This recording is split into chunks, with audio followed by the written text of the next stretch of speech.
Assalomu alaykum barchaga. Xo'p, RoboContest Plus platformasida ishlash uchun demak yozilayotgan ikkinchi qism video darslik hisoblanadi. Demak, qolgan joyimizdan davom ettirib ketamiz.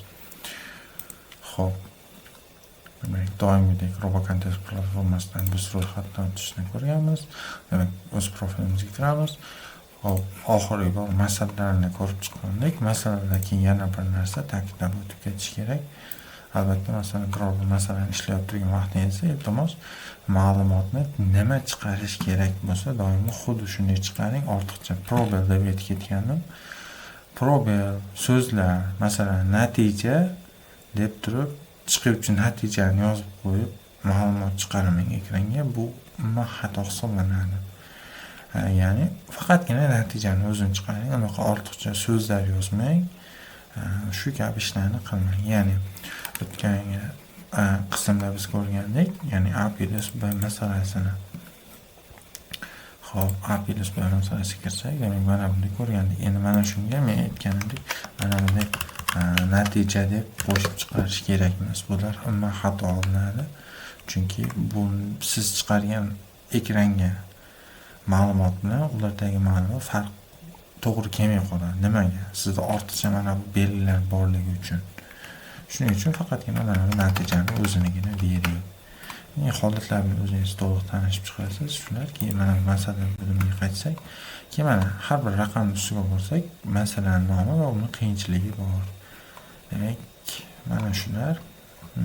Hop, qolganlar bilan tanishgandik. Mana bu yerda shu qaysi kontestlarda ishtirok etganligi, RoboRank'ga, ya'ni qaysi kontestda, reyting kontestda ishtirok etasiz va mana shunda reytingingizga qanaqa o'zgarish sodir bo'ldi. Mana shu bo'yicha grafik taqsim ko'rsatib berilgan. Mana har bir bo'yicha vaqtda qanaqa ball olganingiz shunda ko'rsatilyapti. Xo'p, mana bu qism bo'yicha bular bo'yicha tanishgan edik. Xo'p, endi foydalanuvchi masalalar qismiga o'tamiz. Masalalardan avval urinishlar. Bu yerda mana shu platformada barcha foydalanuvchilar qiluvchi urinishlar ro'yxati ko'rsatib boriladi. Ko'rib turganingizdek, mana. Va shu vaqtgacha bo'lgan barcha urinishlar chiqadi. Demak, eng so'nggi urinish mana 5 million, xo'p, 347.298 urinish bo'lgan ekan.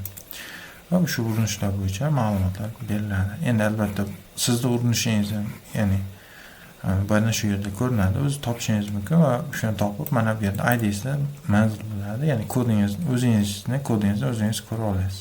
Yoki siz kimgadir murabbiylik qilsangiz va shogirdingiz kodlarni ko'ra olish haligi sozlamalardagi qismini yoqib qo'ygan bo'lsa, unikini ham ko'ra olasiz. Demak, hozir bular unday emas. Demak, men boshqa insonnikini ko'ra olmayman, faqatgina mana bu ma'lumotlarni ko'rishim mumkin. Aynan qaysi masalaga urinish qilgan, boshqa aynan kim, shu. Xo'p, bu urinishlar qismida u qadar murakkab emas. Keyin testlar bo'limi bor. Testlar bo'limi orada shu qandaydir musobaqalar uchun testlar o'tkazib turiladi. Mana shular uchun qatnashishingiz mumkin bo'ladi.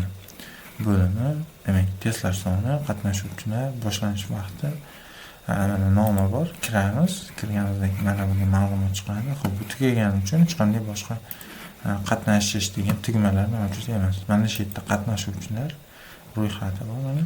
Undan keyin mana bu yerda natijalar ro'yxati bor. Kim qanaqa natija ko'rsatgan? Xuddi mana shuni ro'yxati berib o'tilgan mana bu yerda. Xo'p. Endi xo'sh.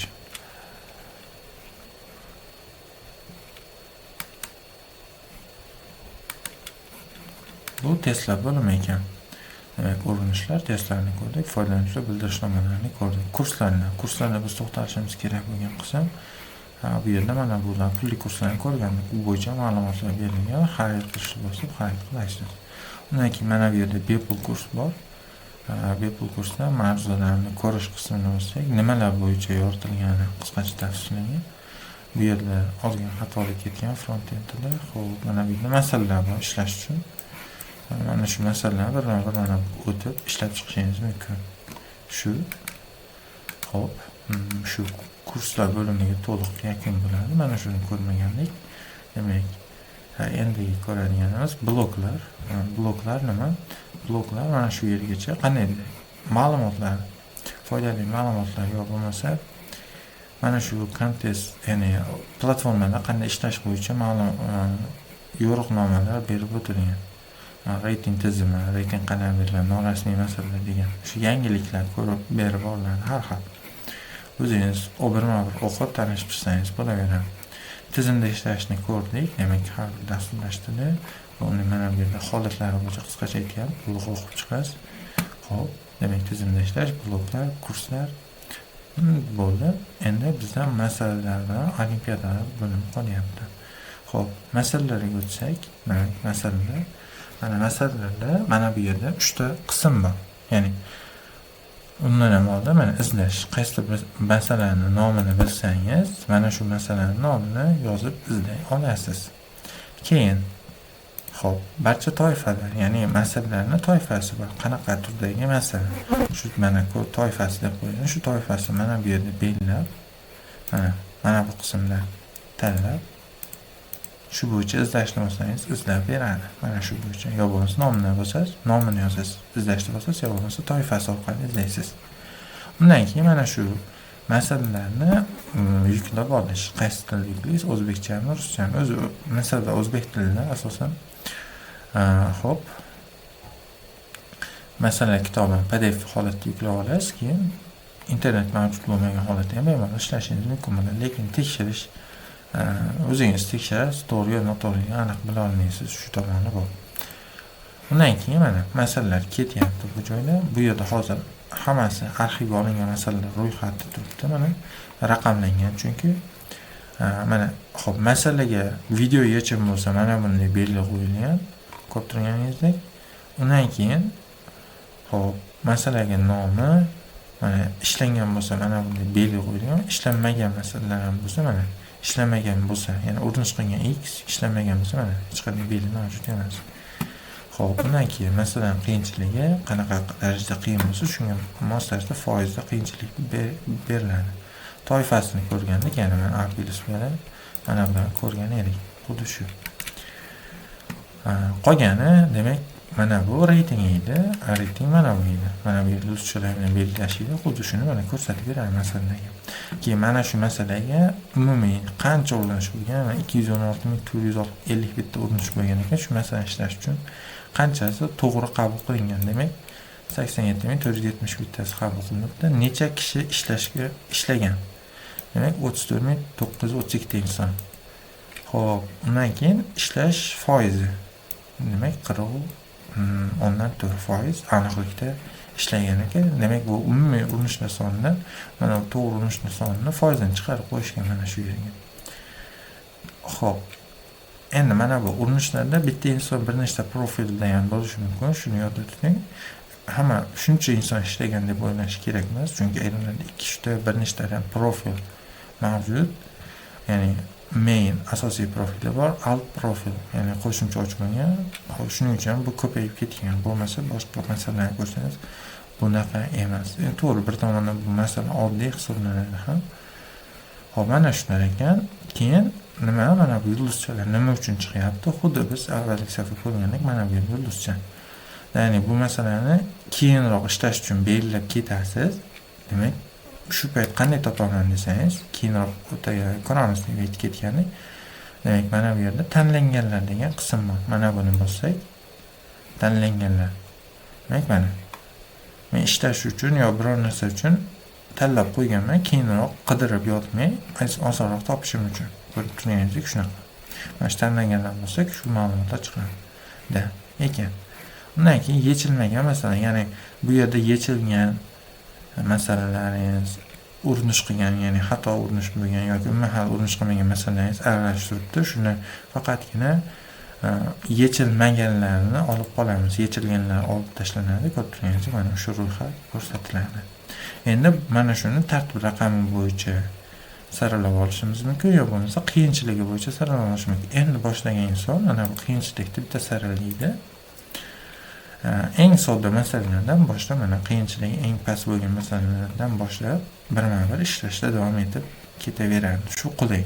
Ya'ni eng qiyin masalada ishlagandan ko'ra haligi osondan qiyinga borgan ma'qul hisoblanadi. Hop, ayrim masalalarni toifa ham belgilanmagan, chunki toifa qo'shilganiga hali ko'p muddat bo'lmagani uchun ayrim masalalar eski masalalarga toifa biriktirilmagan hisoblanadi.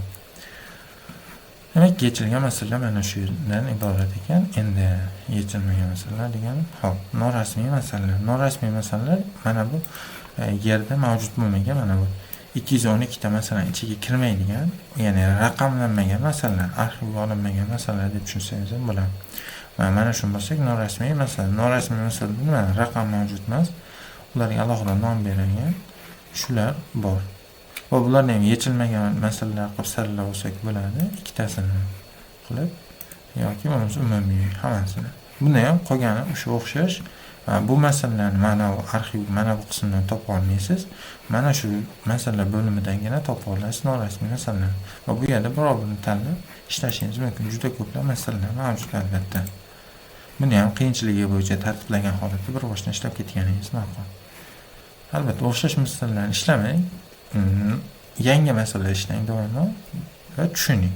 Qanday masala ishlaganingizni tushunishga harakat qiling. Bo'lmasa biladigan insonlarni tushuntirib berishini so'raganingiz ma'qul.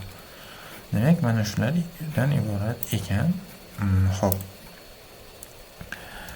Masalalar bo'limi. Endi bizda eng qolayotgan so'nggi sahifa bu olimpiadalar bo'limi. Xo'p, mana bu qismda asosan ko'rib chiqdik. Siz o'zingiz mustaqil ko'pini ko'rib chiqmaydigan bo'lsangiz, bilib qola olmaysiz.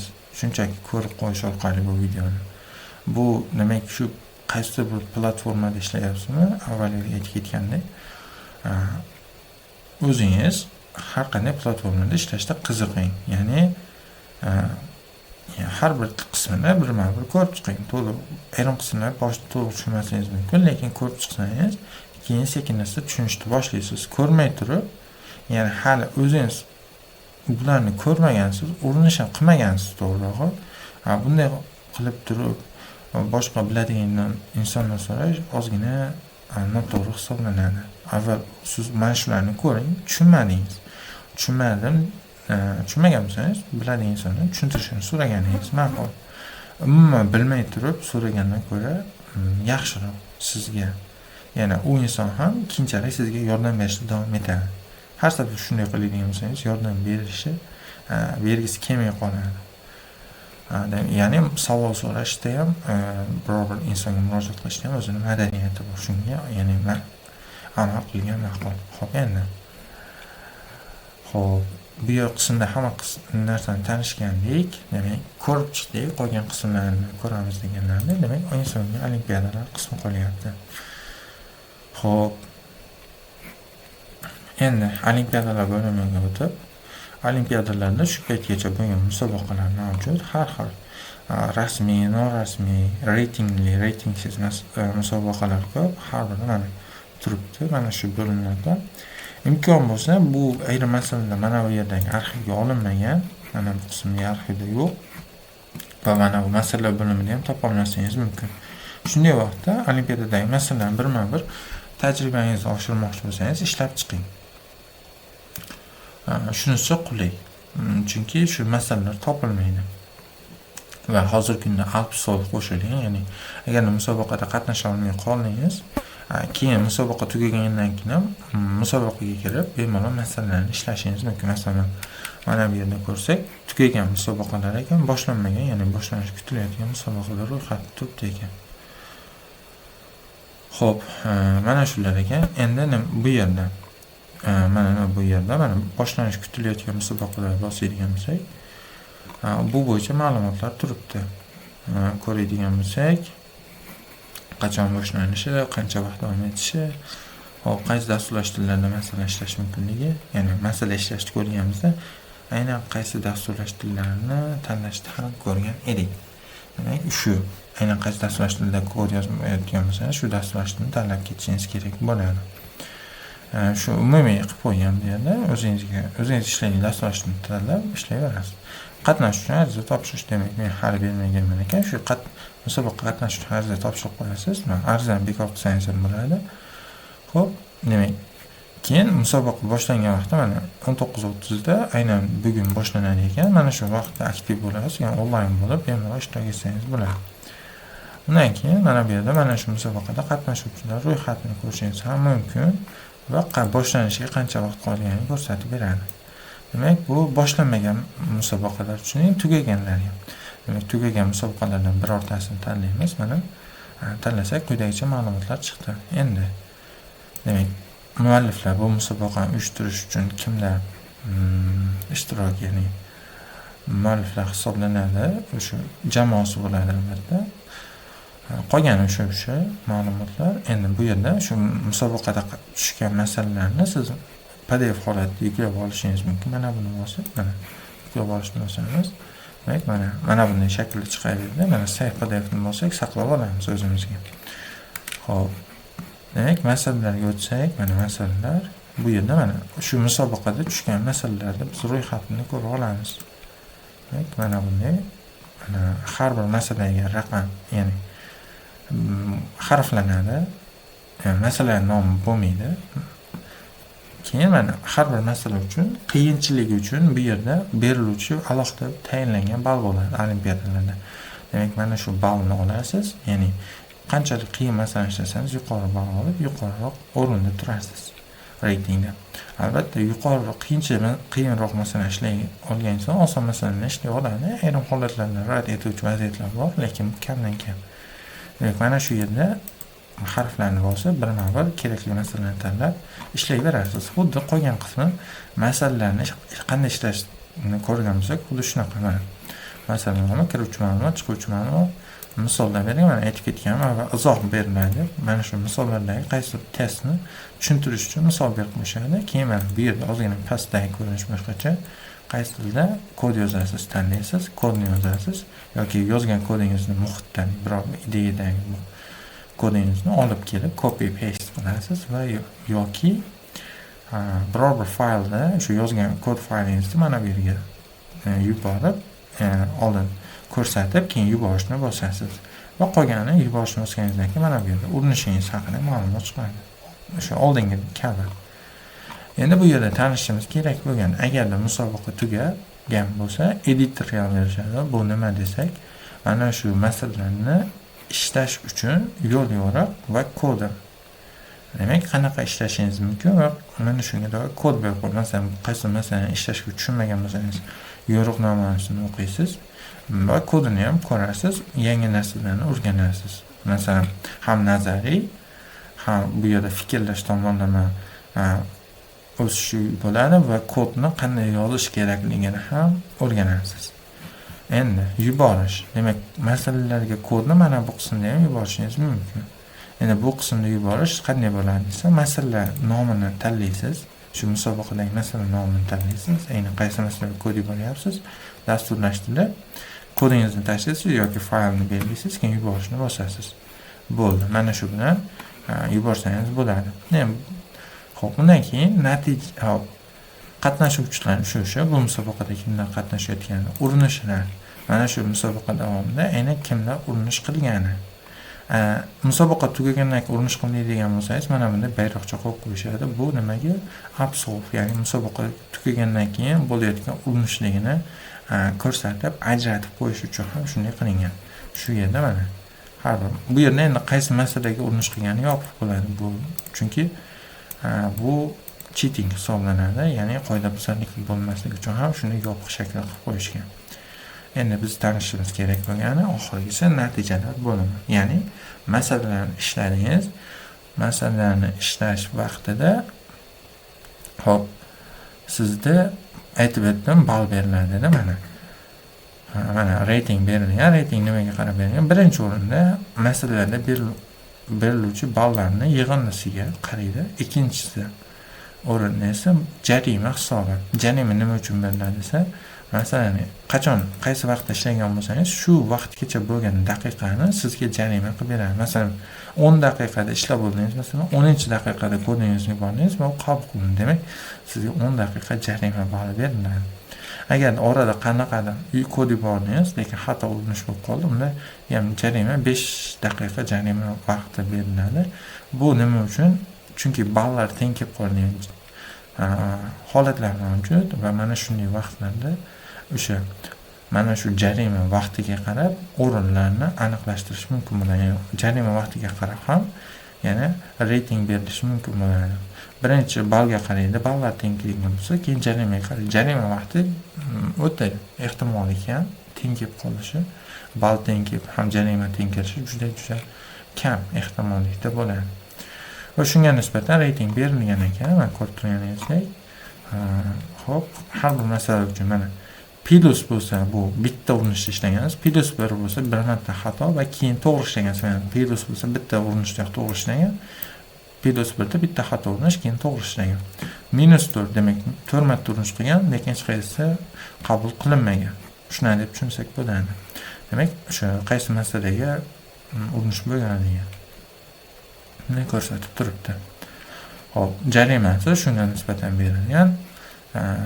Hop, nechta masalani ishlay olgan va ishlagan masalalar bari, keyin reytingi. Bu reytingli musobaqa bo'lgani uchun musobaqa tugagandan keyin har bir insonning kodi tekshirib chiqariladi. Ya'ni kodda ko'chirmay, ya'ni cheating qilgan, kodni ko'chirgan biror joydan yoki kimdandir olgan insonlar bo'lsa, ular reytingdan chiqarib yuboriladi. Chunki musobaqada o'z bilimingiz bilan rasman ishtirok etishingiz lozim hisoblanadi. Mana shu. Keyin shunga nisbatan hop, sizga ball beriladi. Ball berish qanday bo'ladi? Hop, haligi robot rankni ko'rgandik. Mana bu qismda mana bu yerda robot rankni ko'rgandik. Agarda sizning o'rningiz, ya'ni siz egallagan o'rindan yuqorida turgan insonlar sizdan pastroq reytingda turadigan bo'lsangiz, ular ko'proq ochko oladi va sizni pastroqqa tushirib yuboradi reytingda. Agarda siz ham tezlikda ham yuqoriroq o'rin olsangiz, yanada reytingingiz yuqorishiga sabab bo'ladi. Hozir bularda xuddi shunday bo'lgan. Demak, 139 ochko reytingga qo'shilgan va o'syapti. Ayrimlarda mana minus qo'yib qo'yadi.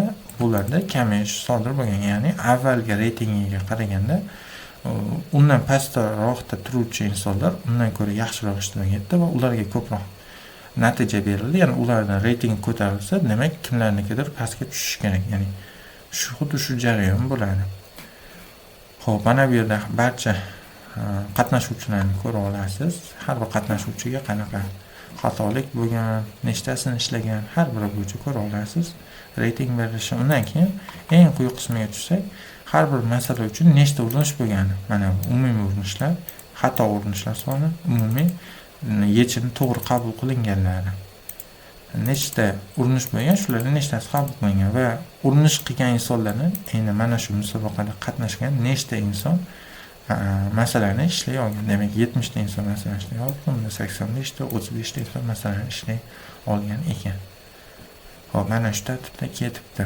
Endi izlash. Kimnidir izlamoqchisiz? Mana ism familiya yoki jamoa nomi. Hozir bu yerda jamoaviy musobaqamiz, ya'ni jamoaviy musobaqalar ham bo'ladi yoki yakkalik. Hozir bu yakkalik. Yakkalikda ism familiya orqali qidirasiz, jamoaviyda jamoa nomi orqali qidirib topib olasiz. Ya'ni mana buni birma-bir izlab chiqqandan ko'ra mana shu yerga qidirib tezroq topish mumkin. Keyin endi filtr mavjud. Ishtirokchilarni filtrlash. Filtrlashni viloyat bo'yicha filtrlasak bo'ladi. Aynan qaysi viloyat shuni aniqlaysiz va mana filtrlarni ko'rib turganingizdek. Hop, keyin filtrni tozalab olishingiz mumkin. Ya'ni o'chib ketadi. Ishtirokchilar, demak mana faqat rasmiy. Nega? Masalan, shu musobaqada qandaydir belgilanmagan, ya'ni tartib qoidalarni buzganim uchun buzmasa rasmiy ishtirokchi bo'ladi. Agar buzgan bo'lsa, norasmiy ishtirokchi bo'ladi. Shunaqa. Keyin cheater. O'sha buzib qo'yganlarni agarda shu alohida guruhga ajratishadi, cheaterlar deb. Mana bu yoki ular o'sha kodni qayerdandir ko'chirib kelgan bo'lishadi, shunga o'xshash holatda. Norasmiylar kamdan yo'q bo'ladi hisobida. Asosan rasmiy cheaterlar. Keyin barcha ishtirokchilar, hozir ko'rib turganimiz barcha ishtirokchilar. Xo'p, qolgani rasmiy, norasmiy cheater. Demak, yana ajratib olishimiz mumkin. Faqat mana bu qismdan nima ajratishimiz mumkin yoki mana bu qismdan. Bu qismda farqi. Bu yerda aynan bittasini olishimiz mumkin yoki bu yerda mana ikkitadan, xuddi haligi to'plamlarda qism to'plami bo'lgan kabi mana ikkitadan olishimiz mumkin. Masalan, rasmiy, norasmiy yoki bo'lmasa norasmiy cheater, rasmiy cheaterni alohida ajratib olishimiz mumkin. Keyin Agarda musobaqada sizni shogirdlaringiz ishtirok etgan bo'lsa, ya'ni murabbiy sifatida belgilangan edi, sozlamada belgilab ketgandek, xuddi shu sizni shogirdingiz bo'lsa, shogirdlaringizni reytingini ham ko'rishingiz mumkin mana bunday holatda. Demak, ko'rib turganingizdek, mana bunday holat chiqdi.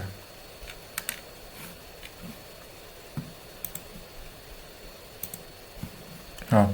Keyin men kuzatib boruvchilar, mening kuzatuvchilarim xuddi following bilan followers edi. Mana shularni ham, demak, o'zi sizni kuzatib borayotgan insonlar yo siz kuzatayotgan insonlarni ham mana shu musobaqadagi holatini ko'rishingiz mumkin. Bu ham tezroq qidirib topish uchun yaratilgan o'zi filtrlar, bo'lmasa foydasi qo'shishni keragi yo'q edi o'zasi. Demak, mana shu ekan. Musobaqa boshlangan vaqtda nima qilamiz?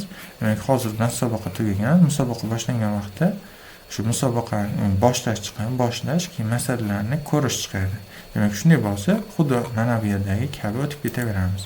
Masalan, ko'rish deb bossangiz, mana bu qismga o'zi avtomatik o'tib ketadi. Endi hozirni ko'rsata olmayman, chunki u aynan musobaqa vaqtida bo'lishimiz kerak. Hozir lekin unday emas. Endi olimpiadalarga o'tsak, hop. Mana bu tugaganlarni ham tanishib keldik. Bemalol keyinchalik ishlashingiz mumkin ekan olimpiada o'tgandan keyin. Lekin unda sizga reyting berilmaydi. Faqatgina aynan o'sha o'tkazilayotgan vaqtda qatnashsangizgina reyting qo'shiladi yoki ayriladi o'rningizga qarab albatta. O'tib ketgandan keyin hech qanday sizga reyting ochko taqdim etilmaydi. Faqatgina o'zingiz uchun tajriba oshirish uchun yo masalalarni ishlab qo'ymoqchi bo'lsangiz, kirib ishlashingiz mumkin yoki ko'rishingiz mumkin bo'ladi. Endi mashg'ulotlar bor, yopiq musobaqa bor. Yopiq musobaqa aynan shu insonga tegishli. Ya'ni bu musobaqalar hamma uchun ko'rinmaydi. Mana bu rasmiy, mana bu musobaqalarni hamma ko'radi, mana shu platformada. Lekin mana bu musobaqalarda aynan shu musobaqalarda qatnashayotgan insonlargina ko'rish imkoniyati mavjud. Xo'p. Demak, mana bu yerda ko'rgan masalalar soni, qatnashuvchilar, boshlanish vaqti davomiylik bular tugagan ekan. Mana o'tkazilmoqda ekan, yo'q, musobaqa tarzida. Bu musobaqalar nima uchun ayrim joylarda musobaqalar tashkil qilinadi? Bu respublika bo'yicha bo'lmaydi. Aynan bir qaysidir yopiq hudud uchun bo'ladi. Masalan, maktab o'z ichki tizim ichki xo'p, o'quvchilar uchun o'tkazmoqda, universitetda talabalar uchun o'tkazmoqda, shunaqa holatlarda yopiq musobaqalar o'tkaziladi va mana shunday ularga o'zingiz qandaydir link beriladi. O'sha link orqali qo'shilsangiz, keyin musobaqadan chiqib ketib qoldingiz. Chiqib ketib qolgan paytingizda siz oldin o'ylang, rasmiy musobaqa qatnashyaptimi yoki yopiq. Yopiq musobaqa bo'lsa, mana shu qismni, mana yopiq musobaqa bo'limiga o'tib, hozir qatnashayotgan bo'lsangiz, mana bu o'tkazilmoqda joyiga turadi. Va o'shanga kirasiz. Demak, mana o'tkazilyapti turgan bor ekan. Demak, men shunda ishtirok etyapman ekan, hali tugamabdi. Mana masalalar bo'lsa, demak, masalalarni ko'rib ishlayveraman. Yani davom etib ketaveraman. Chunki ayrim holatlar bor. O'zim duch kelganman. Ya'ni shunaqa insonlar ko'rganman. Topa olmaydi. Ya'ni bu platformada ishlashni bilmagan uchun topa olmaydi. Yopiq musobaqa qanday kirish mumkin? Shunaqa vaqtda mana shu yopiq musobaqaga kirish kerak bo'ladi. Bo'limiga o'tib topsa bo'ladi. Xo'p, bu yerda ham xuddi rasmiy kabi o'tkazilmoqda yoki hali boshlanmagan qismlar bor. Chunki endi bunaqa boshlanmagan degan yopiq musobaqa yo'q ekan bunda, shuning uchun ko'rsatilmayapti. Undan keyin tugaganlar shu, qolganlari xuddi shu nima rasmiy yopiq musobaqa. Ikkiga ajratib qo'yishgan, qolgan hamma jihati bir xil hisoblanadi. Mana ko'rsak, mana masalalar, yuborish, natija olinish. Editorial u masala, mana shu musobaqa o'tkazayotgan inson masalalarga yechim berishni xohlasagina beradi, aks holda yo'q bo'ladi. Hamma masaladan topa olmasligingiz mumkin. Xo'p. Endi mashg'ulotlar bu jim, ya'ni bilamiz, har doim sportda ham, boshqa olimpiadalarda ham nima inson yaxshi ishtirok etish uchun o'zi doimiy mashg'ulot olib boradi, ya'ni train qilish kerak. Shug'ullanish lozim. Mana shu jarayonda mana shu mashg'ulotlar bo'limi ochilgan va bu yerda ham o'sha mashg'ulotlarda masalalar ishlashingiz mumkin, turli xil. Bemalol. Xo'p, demak shu tarzda ishlay olasiz ekan. Demak masalalarni va nima bo'ladi? Bemalol shu olimpiadalarga tayyorgarlik ko'ra olasiz va bunda ham mana tugagan. O'tkazilmoqda va boshlanish kutilayotganlar hozir yo'q ekan, hammasi o'tkazilyapti ekan. Bemalol bunda ham olimpiadalar kabi bemalol ko'ra olasiz. Ayrim nima farqi bor desa, bularni alohida bo'lib qo'ygan. Nima uchun? Chunki rasmiy musobaqalar bu umumiy hisobda o'tkaziladi, ya'ni ochiq holatda barcha uchun. Yopiq musobaqalar aynan bir hudud uchun, ya'ni lokal. Xo'p, mashg'ulotlar barcha uchun, lekin bunda hech qanday siz hali ball ham yo'qotmaysiz reyting bo'yicha yoki qo'shib ham ola olmaysiz, faqatgina o'zingiz mashg'ulot qilib shug'ullanasiz qo'shimcha. Shu uchun yaratilgan. Lekin qolgan jihatlari asosan bir xil. Demak, contest, gym bu private contest hisoblanadi. Asosan mana shular edi. Bemalol qidirib topishingiz mumkin. Masalan, misol aytgandek, yopiq musobaqada ishtirok etayotgan bo'lsangiz, bo'limni bosing va shu bo'limga o'tib bemalol ishtirok etavering, topolmay qolsangiz. Rasmiy ishtirok etayotgan bo'lsangiz, mana yerda chiqadi. O'tkazilayotgan bo'lsa, o'sha kirasiz, bemalol ishtirok etib ketaverasiz. Xo'p, endi yana aniqroq tanishimiz kerak bo'lganlari o'zi asosan mana shular edi. Bu qismlarni ko'rdik, muammolar qolmadi, testlar, olimpiadalarni hozir ko'rib chiqdik. Xo'p, urinishlarni ko'rdik. Keyin olimpiadalarda masalalarni urinish qilsangiz, tezda yechamingiz natijalar bo'limida ko'rinib qolmaydi. Shuni ozgina kutasiz. 1 daqiqa atrofida kuting. Va keyin natijalar bo'limiga o'tsangiz, ma'lumotlaringiz yangilangan bo'ladi. Chunki albatta kontest vaqtida foydalanish ko'p bo'ladi, ma'lumotlar yangilanishga ozgina ko'proq vaqt ketadi. Shuni yodda tuting. Nimaga meni xo'p, masalani ishlab bo'ldimi, lekin ma'lumotim ko'rinmayapti degan savol bo'lib qolsa, mana shunday vaziyat. Masalalarni ko'rdik, demak bemalol qidirib ishlay olasiz ekan. Shu ishlamoqchi bo'lganlaringizni belgilab qo'ying, ajratib alohida. Keyin bemalol boshqa vaqtda ishlay olasiz. Xo'p, foydalanuvchilarni tanishdik. Bildirishnoma ko'rdik.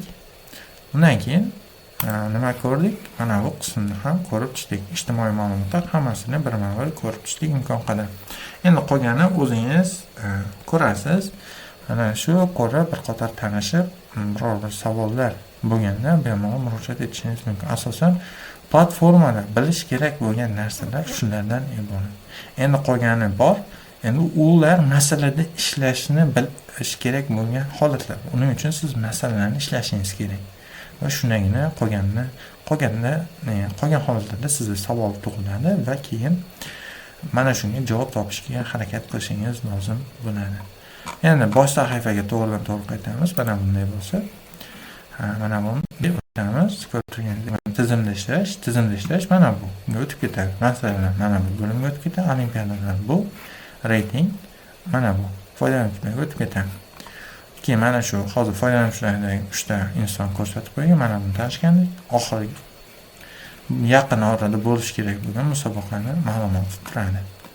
Mana shunday ma'lumotlar ekan. Endi hozir biz buni kompyuter orqali ko'rdik. Agarda mobil qurilma orqali ishlaydigan bo'lsangiz, sizga qanday ko'rinadi? Demak, mobil qurilma orqali ishlaydigan bo'lsangiz, xo'p, saytning ko'rinishi quyidagicha holatda bo'ladi.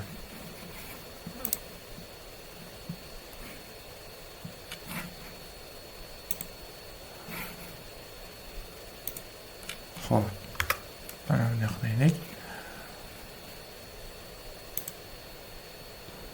Yonga o'tkazsak, mana bunday tarzda bo'ladi. Siz mobil qurilmada ishlayotganingiz uchun mana shunga o'xshash tizim holatda kirasiz platformaga. Kirgan vaqtingizda demak sizda mana bunday holat bo'ladi. Menu chiqadi. Handagi bo'lim mobilda mana bu yonda chiqadi mana bunday shaklda. Lekin kompyuterda deganim, mobilda esa mana bunday holatga o'tib qoladi. Ya'ni menyusi mana bu joydan topa olasiz. Qolgan bo'lim xuddi shunday ozgina ko'rinishi mobil qurilmalarda ekran kichikligi bois kichrayib o'zgarib qoladi. Qolgan hamma yo'g'i shu bemalol chiqishni bosasiz, chiqib ketasiz. Keyin chiqib ketgan vaqtimizda mana chiqdik. Mana bunday chiqadi.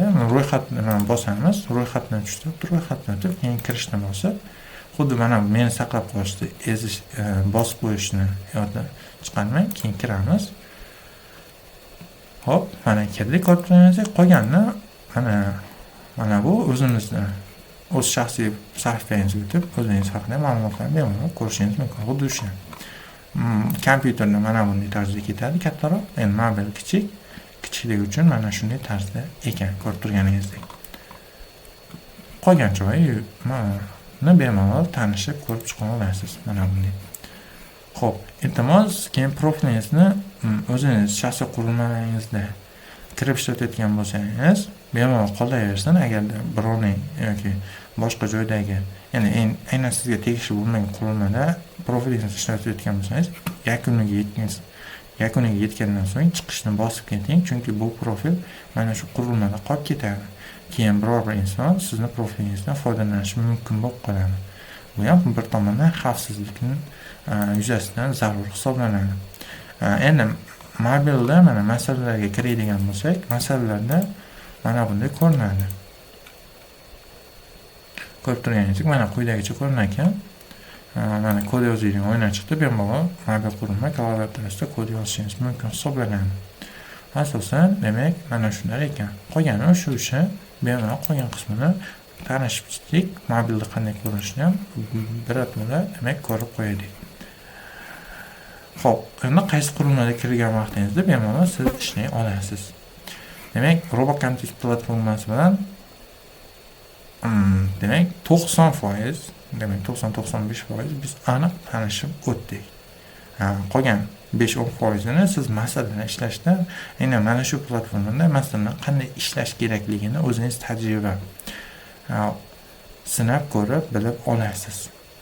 Xo'p, e'tiboringiz uchun rahmat. Keyingi darslarda ko'rishguncha xayr, sog' salomat bo'ling deb qolaman.